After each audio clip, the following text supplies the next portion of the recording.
rounded protrusion called the pons, and a stalk tapering downwards called the medulla oblongata, which passes out of the skull through the foramen magnum and becomes, of course, the spinal cord. Are there any questions before we proceed? I have one question, Dr. Frankenstein. That's Frankenstein. I beg your pardon? My name, it's pronounced Frankenstein. But aren't you the grandson of the famous Dr. Victor Frankenstein, who went into graveyards, dug up freshly buried corpses, and transformed dead components into... Yes! We all know what he did.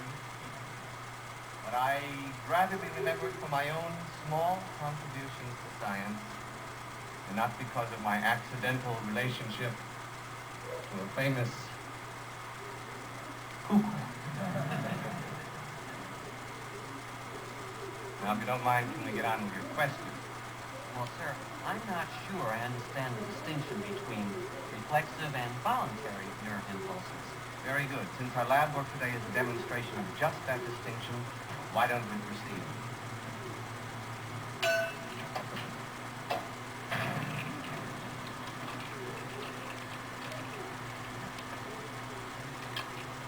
Mr. Hilltop here, with whom I have never worked nor given any prior instructions to, has graciously offered his services for this afternoon's demonstration.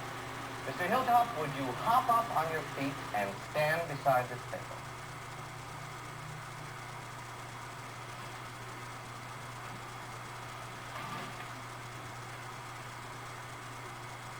Nice hopping.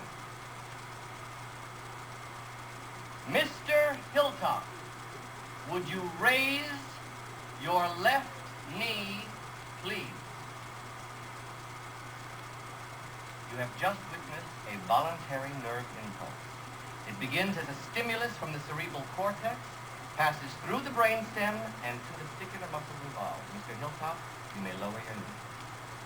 Reflex movements are those which are made independently of the will, but are carried out along pathways which pass between the peripheral nervous system and the central nervous system. You filthy, rotten, yellow son of a bitch! We are not aware of these impulses.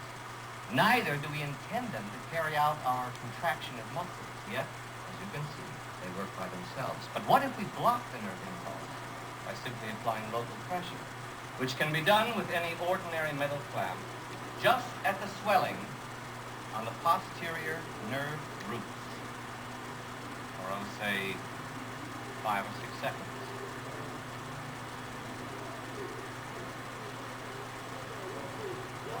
Mother grabbing bastard! As you can see, all communication is shut off.